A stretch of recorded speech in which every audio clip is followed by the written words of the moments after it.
Hey guys, I'm so happy to be here on Josh's Instagram. I'm Cody. I'm with Point and Line. I'm just waiting for my counterpart Tatum to jump on here. So thanks for everyone who is jumping on right now.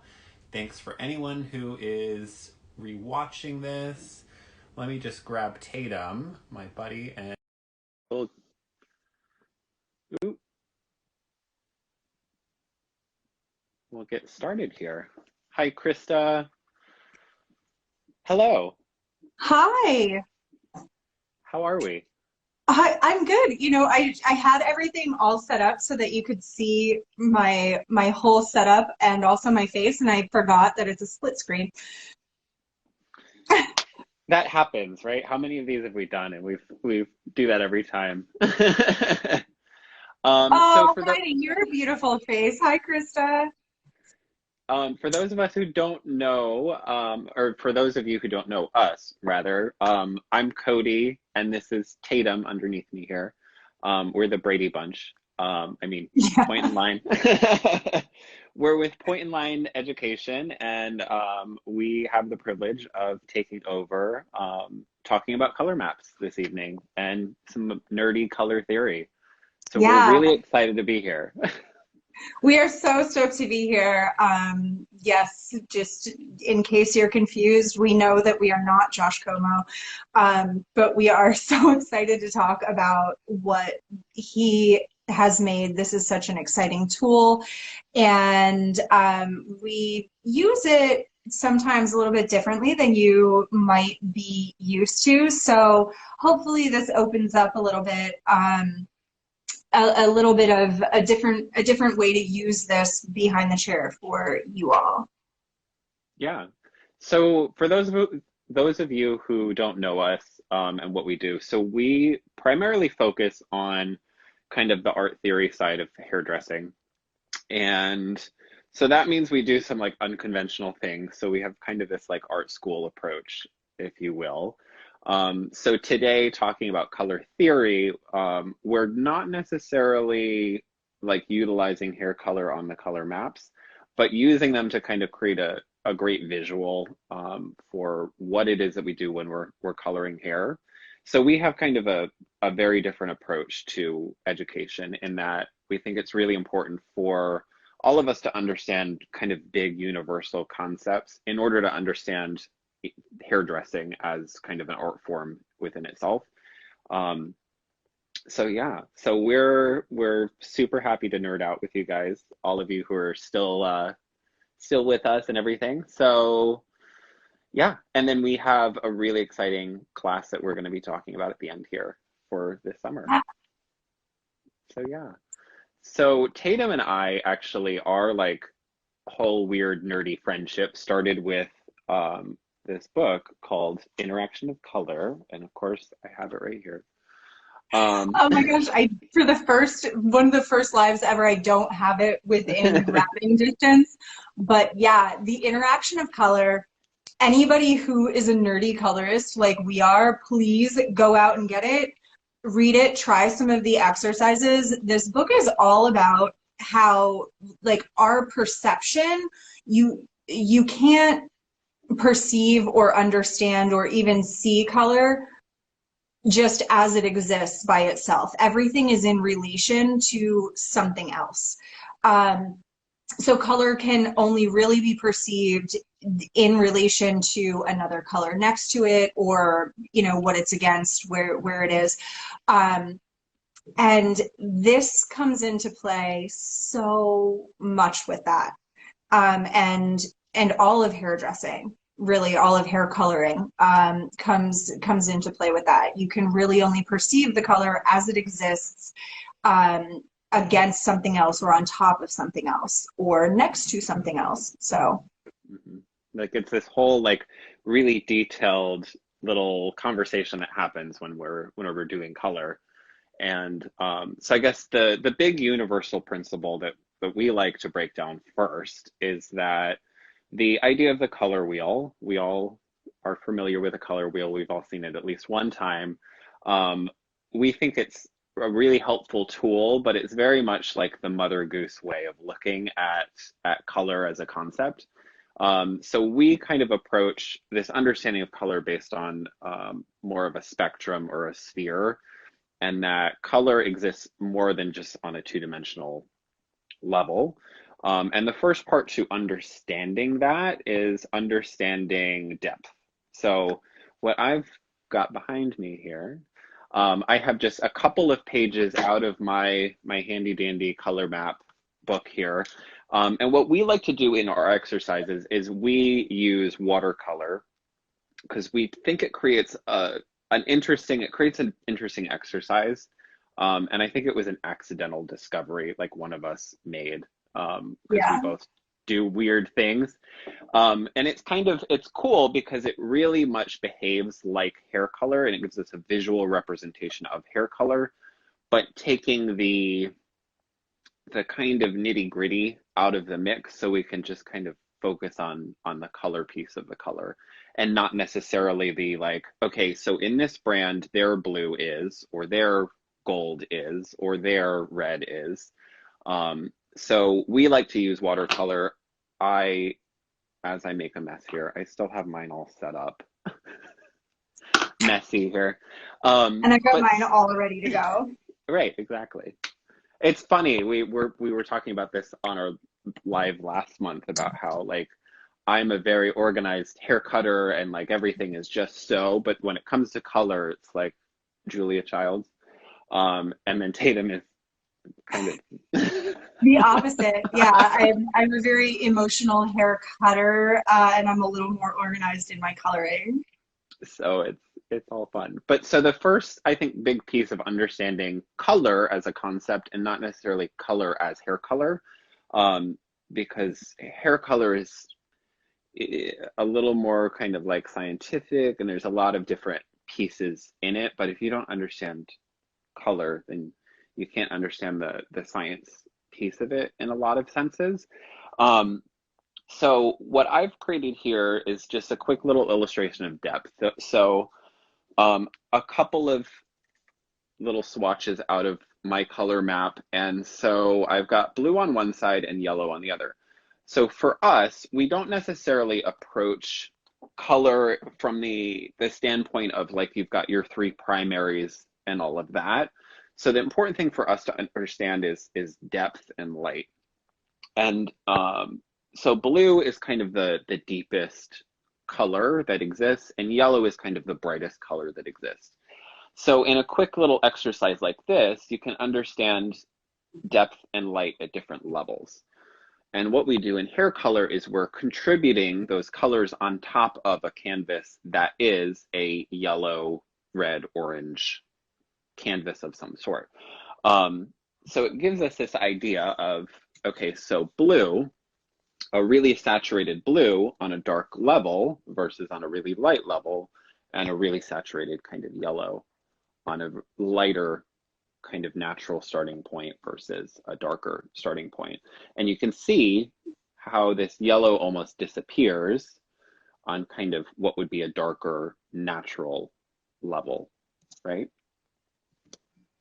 Is it making sense? I think it's making sense. And so just to really reiterate too, like this is talking about hair color as a whole, and understanding what's inside of each of the things that you're using, not necessarily just for fashion colors. So we know that typically color maps, most people will use this for fashion colors, but this really gives a good understanding. This is a really great tool to understand what is living inside of each level, so you know exactly what's going to happen. So you can use this when you're doing corrective colors. You can use this when you're training somebody new, or when you're just trying to get a better understanding of why you're using exactly what you're using. And also to reiterate here at Point and Line, we never want to speak to just one brand, because truly, to make a great colorist, you need to understand all of hair color. And with that understanding, it doesn't matter what you're handed. If you know what's going on inside of each of those tubes, then you're going to be able to have a really great result. Yeah. So. And Tatum has the complicated, not complicated, but the advanced exercise in front of her. Oh my gosh. Yeah. Okay. So understanding depth and light is very, very, very important. And then also understanding saturation and and kind of what you're using as far as direct deposit, how opaque, how transparent are they, and then breaking that down even into permanent, semi-permanent, and demi-permanent hair colors. And so we think that watercolor is such a perfect thing to show this. So I have on my little swatch here, this is some of the most common things that we're going to be using behind the chair, right? So I have some of my more pastel metallics here. Of course, for years, we have seen that people want to be cool, icy, no yellow or I'll cut you kind of thing. So, and of course, silver and gray have been really big. So we've got silver, we've got the lavender, we've got kind of a blue, and then gray. But then also, a really big thing now that we're seeing warm colors come back into fashion as well, I get a lot of messages asking why I can't get a really nice, rich, saturated golden blonde. So of course, gold, golden copper, and then these are kind of your standard, kind of like a honey blonde, medium, and like a deeper brown. So these are all of the tones that I'm using. And in the watercolor, you can see from saturation all the way over. So this would represent these tones at maybe less of a saturation in more of like a pastel toner kind of situation. And when we use this on our color maps paper, then we can understand a little bit more of like why what I'm using is not giving me the desired results. And it's all about where you're going to, what is living underneath where you're going to. So let's see. I think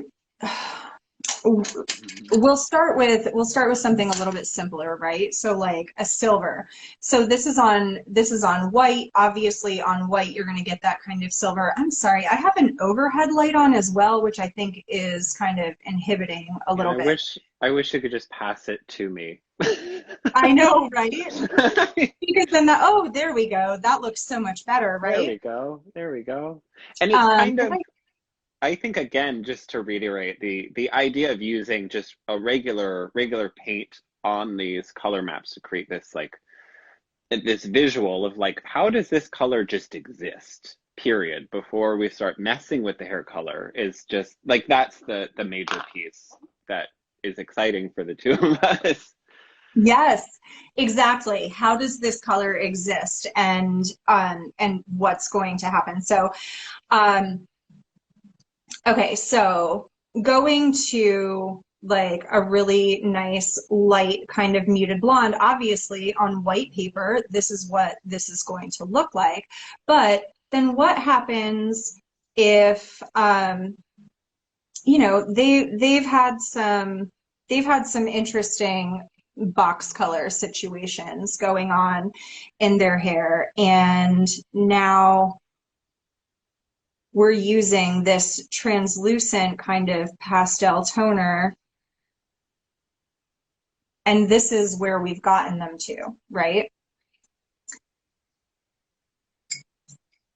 So if we really shear this out and we're at the the capability of that kind of pastel toner, you can see those warm tones underneath kind of coming through, right?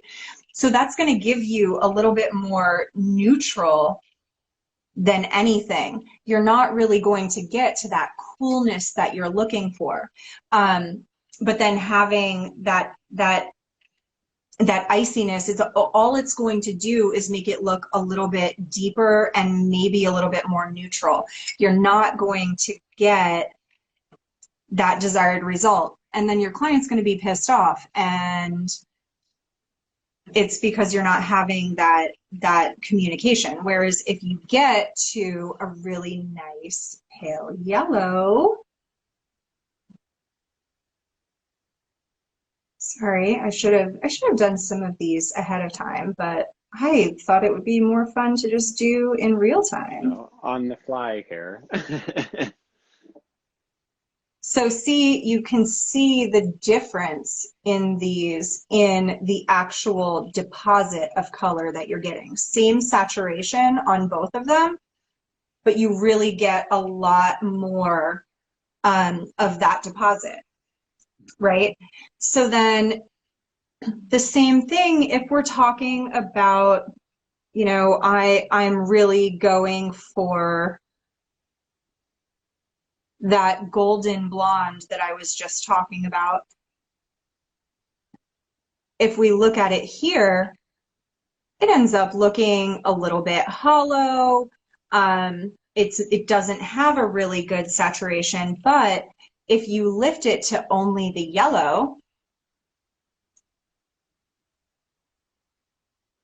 And I think the color maps are so great because it's really like it really illustrates the fact that you're working on a canvas of a certain color, and especially when you're dealing with pre-lightning and all of that. So it's gives you this nice preview, and for us it gives you this nice visual of, yeah.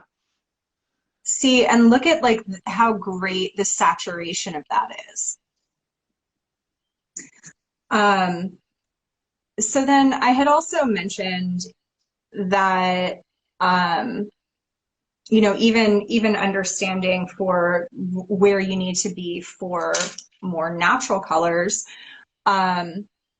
So instead of using the watercolors for those, since these were developed specifically for direct dyes, I do have 4 direct dyes right here. Again, branding is not important, so I'm not going to say what the brands are, but we've got this really nice natural copper color. We've got kind of a medium brown, a darker brown, and then even a blue black. So I'm going to take each of these and just paint across the color maps. I could help or have a second camera on you or something. I know. You know what? And my 14-year-old just went to bed. It's 8 o'clock at night, and my teenager is in bed instead of standing here being my second cameraman. Seriously, selfish. That's what that Selfish. is. Well, yeah, so it's and I think too, when we're dealing with fashion colors, like pure colors, on hair, it turns into a very different color theory project than, you know, your typical natural like blondes and brunettes and that kind of stuff. So it's a whole different set of a whole different part of your brain that comes into play. But I think it's really important, like we said at the beginning, to understand this idea of that color exists on top of a different color, and it exists next to a different color, and so on and so forth. So that's where it gets really, really interesting. And guys, any questions that you have as we are going along as well, please, please, please drop them. And we had, yeah, Cody, you'll field those questions then. We had this kind of conversation earlier about Oh my gosh, I just lost my train. Oh, you know, a lot of times when we're testing out, even if it is just fashion colors, I see so many people just paint it on a paper towel. Guys, you're never working on a white, yep. You're never working on a white surface. And so it's really important to understand that like 9 times out of 10, even if you're going for something super pastel, or if you've got a really nice clean lift, you're going to be at a really great pale yellow to keep the integrity of the hair as well. So so working with the color maps to show what it's actually going to look like is going to give you so much better of an idea, and then choosing the right mixes. Okay, I probably just talked in circles because I was working away. So here we have like our really nice natural copper, kind of a lighter brown, deeper brown, or medium brown, deeper brown, and then this blue black. So obviously you're going to see the blue in the blue black a little bit more on the white background, but you're going to get a better saturation if you're at a darker level. Do we see the difference in that, and just the nice reflection through that color? Like, this really gives you an idea of if you stay at a darker level using these, and then you know, the copper just looks so much better and so much more coppery if you're staying a little bit warmer with your tone. Say that again. I was just Krista over here. Visuals for our guests are key to help them understand and be part of their experience. Yeah, I think that that's the most important like piece of it. Like if you go into a doctor's office and they start just like taking your blood and like injecting you and whatever, you're going to be like, well, what is happening? And so I think it's really important for us, and especially when it's a very visual thing, to really be able to like, okay, so here's expectation versus reality versus what we're going to do today. And even when it comes down to the consultation process, right? So we can kind of say to our clients, okay, where would you like to be today? And how many people do you know that are constantly reaching for the swatch and showing a swatch and saying, I so much more prefer a photo of what your desired result is, and then talk about what's going on and how realistic that expectation is, and give the reasons why. And with a tool like this, we can say, you know, okay, so your hair is black and this is where you want to be. This is where we can realistically go today, because whatever, swatch something out on a little piece of paper and show, you know, you can use the demis, kind of let them oxidate for a little bit, and then just kind of like wipe them off, or like towel them off with a damp paper towel, and that will give you a better idea of what it's going to be on the hair as well. Obviously, again, these are made more for direct semi-permanent, but you get creative and use them in a different way. And you can kind of show that and then formulate with permanent or whatever you're going to do. But if you show them a swatch and then they're expecting exactly that color, have you really done your job? So Krista, you're 100% right, because then we can use this and say, okay, this is what you can actually expect. And then in turn, look at what's really going on in their hair. Maybe they're looking to go a little bit darker. They come in and this is what their underlying pigment really is. They would like to go to a copper, and you see that the copper on this looks so much stronger than this hollow copper on here. So then what do you need to do? use your watercolors, use your different direct dyes, use whatever to mix in the additional orange or like orange gold, golden copper, whatever your brand says, mix that into the formula to then show on this lighter piece of paper what it's going to take for this to become this. Mhm. Huh? I'm just gonna let you be on that that soapbox there. But yeah, no, it becomes a really great tool as well for consultations and everything. Um, but I think it really comes back to this understanding color as a concept and not just as a tool, because I feel like we get very much thrown into this point where we're having to describe color to clients, while we're still figuring out like, okay, well, this is just in general how color and light reflection and all of these things work. So that's where I think we found it really valuable to just literally put watercolors on our color maps as a like, okay, but this is why we've been saying this for years, and like this is why you don't have, you know, a copper at a darker level in a tube or whatever it may be. Mm-hmm. So it's just it. I think it was a fun exercise for us to just like, oh yeah, here's the here's So, what I mean, we're. let's talk about the why of that too. Like, how did we even come to that? Mhm, mhm. And I think that this, for some people, this might seem abstract. For some people, this might be like, oh yeah, duh. Or I think like this and say this all the time. But I want you guys to think for a moment that level doesn't exist.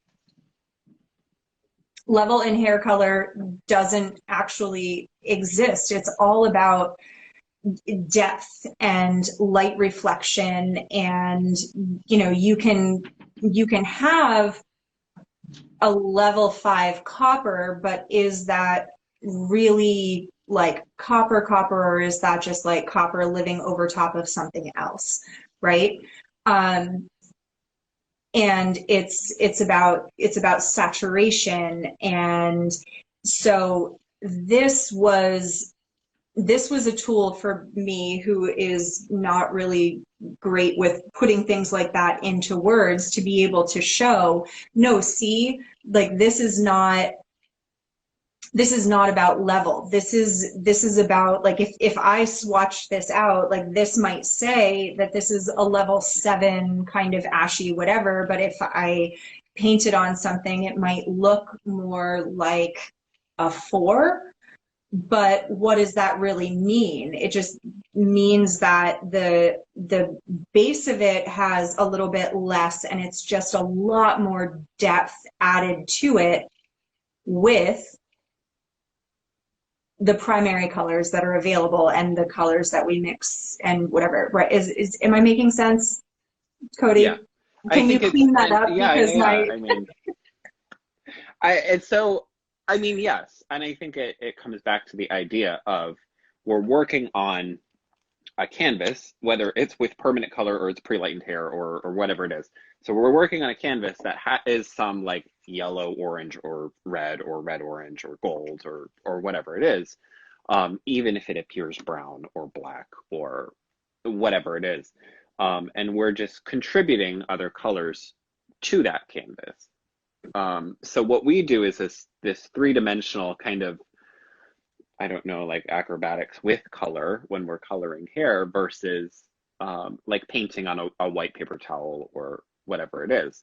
Um, and I think that that's really the the important part to understand, that the tube that we're using is a combination of various pigments that whatever brand manufactured that tube of color decided was copper or blue or ash or whatever we're picking up.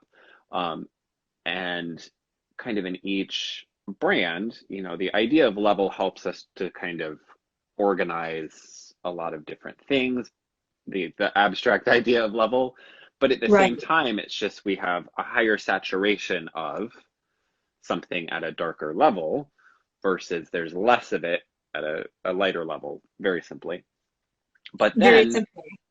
but then at the same time, like not to, because there's a lot more to that, but then at the same time, then you've got different kind of color directions and other kind of components that are being adjusted in all of those places. And then in different brands, it all looks completely different. And how many times have we said, oh, well, that brand's level 5 is really dark, or that brand's whatever is really light. And so I think first and foremost, to just be able to understand what color looks like and how it lives is step one. And then it's just about understanding, okay, so this so-and-so's red looks like this versus this brand's red looks like that.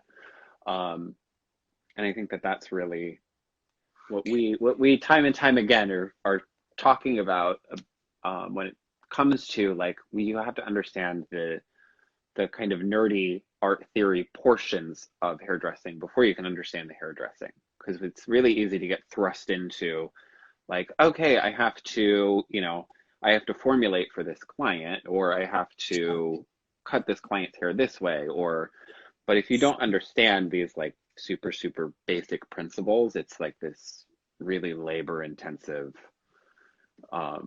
what is that, Right. reels, like, come on brain. Yeah.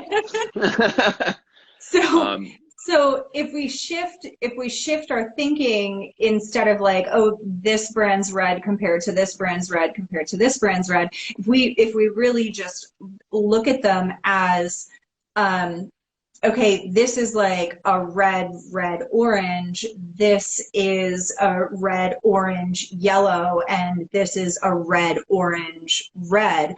And, think about what that means in terms of actual color, in terms of paint, in terms of what's going on underneath. And like just the same as when we're learning a new brand and we have to completely disregard the old brand because it's easier for our brain to remember these things as new information than as in relation to something else. It's the same kind of thing. If you start to let go of the idea of level, then you start to understand color just a little bit more.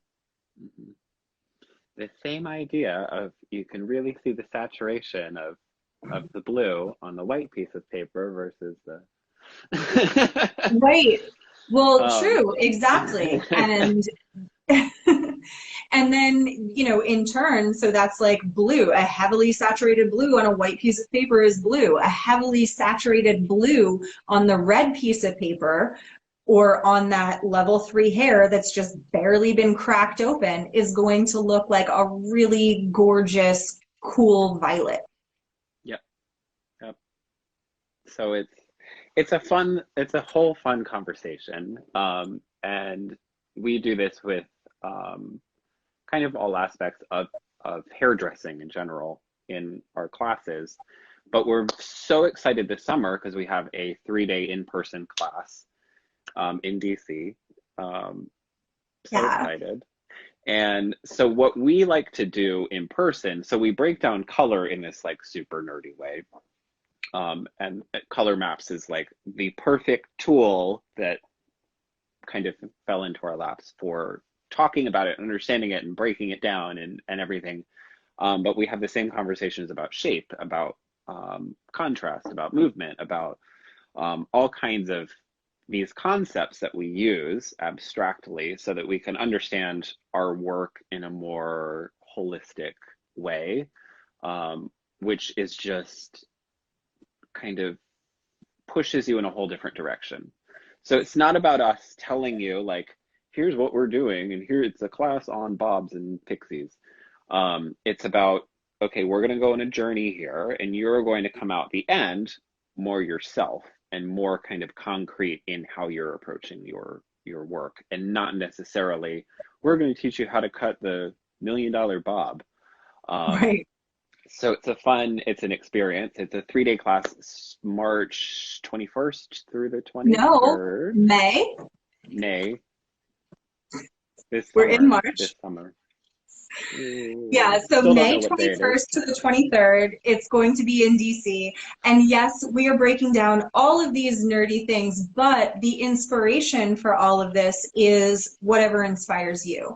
We have different immersive experiences that include, observing art, listening to music, doing different things, and finding whatever it is that is really driving your soul, whatever it is that is speaking to you, whatever it is that jumps out at you. Because when you find something that you really resonate positively with, and use that as your inspiration, you are going to create your best work, and then use these tools that we're giving you to create something completely new and completely different, instead of saying, here's this technique that everybody's doing that's going to get you 1 million likes on one photo on Instagram.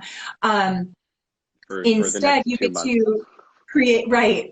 Instead, it is about you creating your own thing. We've been gearing up for this for years now, right? Like as people, we talk about authenticity all the time. It's time to actually be your authentic self. What inspires you? Use that. Grow your business that way. Grow your clientele that way. Grow your work that way. And that, that is what is going to give you, like, having this holistic approach is going to also give you the most holistic results. You're going to be happy with your work. You're going to be happier showing up at the salon every day. The clients are going to show up that you want to work with sitting in your chair.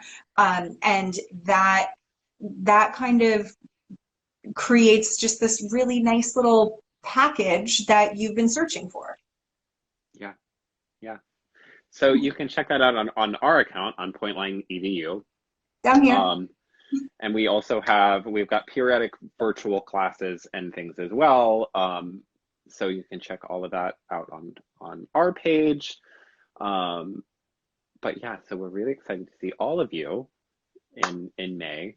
It's actually limited class sizes. We've always been small class sizes because I think it's really it like gets us kind of in more of a cool, like, we're all interacting with each other, and that's a huge piece of our programs as well, is the show and tell part, and like actually seeing what other people are doing in real time and what their inspiration was and their thought process, and it creates kind of a cool collaborative inspirational whole experience. And Krista, we love that you just got the warm and fuzzy.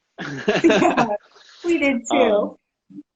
So yeah, so we're super thankful to Color Maps and Josh Como for inviting us on to take over his poor Instagram Live. Yes. Yeah, I was so excited when we were invited to do this, because I've been using Color Maps for a bit now and absolutely love them. Use them for my Vivids and everything that I just showed you today. These are like real life things that we do. And if you are not using Color Maps yet, definitely check the link in his bio and get yourself some, because I think that it's imperative to have in your salon. This is absolutely an incredible thing to have in every toolbox. Absolutely. Well, yay.